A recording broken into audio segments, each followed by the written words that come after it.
মাইনছে কয় কি এই জমানায় নাকি প্রেম ভালোবাসা এগুলো সব ধোকাবাজি বাটপারি চিটারি। তুমি কও তো আমরা কেমনে ধোকা দিবা? অন্য মায়া যখন ভালো লাগবে আমার কেমনে ছেড়ে যাবা?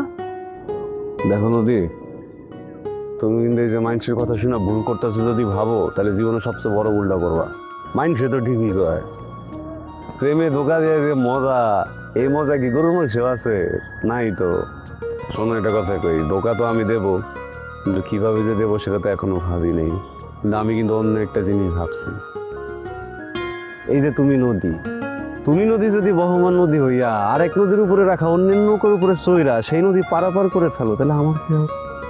কি আর হবে? নদীর মধ্যে ঝাঁপ দিবা, দিয়ে ভাইসে যাবা, নতুন করে শুরু করবা। আমি আমার মতো ভালো থাকুন, তুমি তোমার মতো। না, কিন্তু বিচ্ছেদময় জীবনে ভালো থাকার জন্য যে ছাড়িয়া গেল তার থেকেও বড় জায়গায় গিয়ে ভালো থাকতে হয়। তো তুমি যদি নদী আমার ছেড়ে চলে যাও, এবার তো আমার সাগরের কাছে যেতে হবে, কিন্তু সাগর তো একটা পোলা। ধর, তোমাদের না মেয়েদের কথাই হয় না।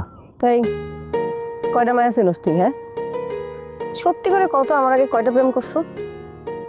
তুমি কি বুঝতে চাইতেছো আমার চরিত্র খারাপ? বেশি গেলে 100টা প্রেম করছি না, কিন্তু এর একটা কথা আছে, এই যে 100টা যে আমি প্রেম করছি, আমার 100টা প্রেমের শেষে দুইটা শূন্য, দুইটা শূন্যের কিন্তু কোনো মূল্য নাই। যত মূল্য ওই এক নদীতে আটকায় গেছে,